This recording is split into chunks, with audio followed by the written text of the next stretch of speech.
Ramsar स्थलों की सूची में शामिल बिहार के 2 राज्य।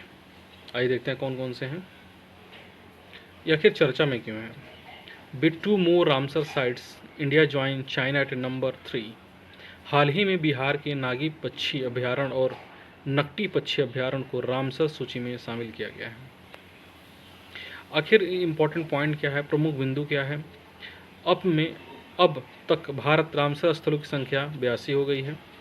इसके साथ ही भारत रामसर स्थलों की संख्या के मामले में वैश्विक स्तर पर संयुक्त रूप से तीसरे स्थान पर आ गया है। विश्व में रामसर स्थलों की संख्या के मामले में यूनाइटेड किंगडम प्रथम स्थान पर है। इसके 175 रामसर स्थल सूची में शामिल हैं। दूसरा स्थान मैक्सिको का है, इसके 144 स्थल रामसर सूची में शामिल हैं। चीन और भारत संयुक्त रूप से तीसरे स्थान पर हैं। दोनों के 82 स्थल रामसर सूची में शामिल हैं। कौन कौन से जो 2 नए जो जोड़े गए स्थल हैं, पहला है नागी पक्षी अभयारण्य और दूसरा है नकटी पक्षी अभयारण्य। देखिए, नागी और नकटी पक्षी अभयारण्य आप मैप में देख सकते हैं। ये जो कुछ फोटोज़ वगैरह है ये देख लीजिए। अगला है नागी पक्षी अभयारण्य, ये बिहार के जमुई जिले में है। ये 200 हेक्टेयर का आर्द्रभूमि क्षेत्र है। यह आर्द्रभूमि नागी बांध के निर्माण के परिणाम स्वरूप बनी। यह अक्टूबर से अप्रैल तक सर्दियों के मौसम में प्रवासी पक्षियों के लिए एक प्रमुख स्थान है। इसे वर्ष 1984 में पक्षी अभयारण्य घोषित किया गया था। इसे वर्ल्ड लाइफ इंटरनेशनल द्वारा महत्वपूर्ण पक्षी क्षेत्र IBA के रूप में नामित किया गया है। नकटी पक्षी अभयारण्य, ये क्या है, ये भी बिहार के जमुई जिले में है। यह नागी पक्षी अभयारण्य से 5 किलोमीटर दूर स्थित है। यहाँ पक्षियों और तितलियों की एक बड़ी संख्या पाई जाती है। क्या है आखिर रामसर स्थल होते क्या हैं। रामसर स्थल एक आर्द्रभूमि होता है। इसे रामसर अभिसमय के तहत अंतर्राष्ट्रीय महत्व के लिए नामित किया गया जाता है। रामसर स्थल में शामिल होने के लिए रामसर कन्वेंशन द्वारा परिभाषित निम्नलिखित 9 मानदंडों में से कम 1 को पूरा करना होता है। देखिए, पहला क्या है, इसके उपयुक्त जैव भौगोलिक क्षेत्रों में पाई जाने वाली प्राकृतिक आर्द्रभूमि प्रकार का प्रतिनिधि दुर्लभ एवं या अद्वितीय उदाहरण मौजूद हो। दूसरा, वह कमजोर, लुप्तप्राय व गंभीर रूप से लुप्तप्राय प्रजातियों या संकटग्रस्त पारिस्थितिक समुदाय का भरण पोषण करती हो। वो किसी विशेष जैव भौगोलिक क्षेत्रों को जैविक विविधता को बनाए रखने के लिए महत्वपूर्ण पौधों और या पशु प्रजातियों की आबादी का भरण पोषण करती हो। वो पौधों और या पशु प्रजातियों को उनके जीवन चक्र के महत्वपूर्ण चरण में सहारा देती है या प्रतिकूल परिस्थितियों के दौरान शरण प्रदान करती है। पाँचवां, यह नियमित रूप से 20,000 या इससे अधिक जलीय पक्षियों का आश्रय स्थल हो।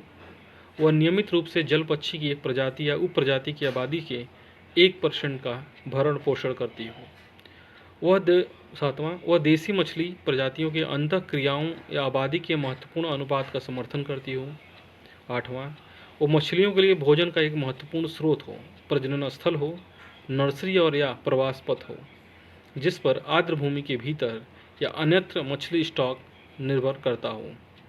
नौवां, वह आर्द्रभूमि पर निर्भर गैर पक्षी पशु प्रजातियों की एक प्रजाति या उप प्रजाति की आबादी के 1% को नियमित रूप से आश्रय देती है। आगे क्या है रामसर अभिसमय।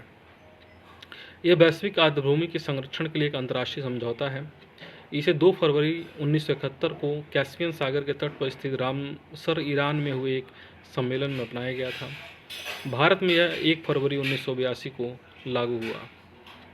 आखिर मॉन्ट्रैक्स रिकॉर्ड क्या होता है। मॉन्ट्रैक्स रिकॉर्ड एक उन आर्द्रभूमि स्थलों की एक सूची है जो अंतर्राष्ट्रीय महत्व के हैं तथा उन जिनकी परिस्थितियों में परिवर्तन हुए हैं, हो रहे हों या तकनीकी विकास, प्रदूषण या अन्य मानव हस्तक्षेप के परिणाम स्वरूप परिवर्तन होने की संभावना है, या यह रामसर सूची के भाग के रूप में शामिल है। भारत के लोकटक झील और केवलादेव राष्ट्रीय उद्यान मॉन्ट्रैक्स रिकॉर्ड में शामिल हैं। उड़ीसा के चिल्का झील को भी वर्ष 1993 में मॉन्ट्रैक्स रिकॉर्ड के दर्ज किया गया था और वर्ष 2002 में इसे रिकॉर्ड से हटा दिया गया। आखिर आर्द्रभूमि क्या होती है आर्द्रभूमि। देखिए, जल से समृद्ध भूभाग को आर्द्रभूमि की संज्ञा प्रदान की जाती है। रामसर अभिसमय के अनुसार कोई भी महत्वपूर्ण क्षेत्र जहाँ वर्षा में लगभग 8 माह जलभराव की स्थिति होती है, वह क्षेत्र आर्द्रभूमि कहलाता है। ये क्षेत्र जैव विविधता से संपन्न होते हैं। इसे भारत में मैंग्रोव, दलदल, नदियाँ, झीलें, डेल्टा बाढ़ के मैदान और बाढ़ के जंगल सहित 19 वर्गों में विभाजित किया गया है। विश्व आर्द्रभूमि दिवस, यह प्रत्येक 2 फरवरी को मनाया जाता है।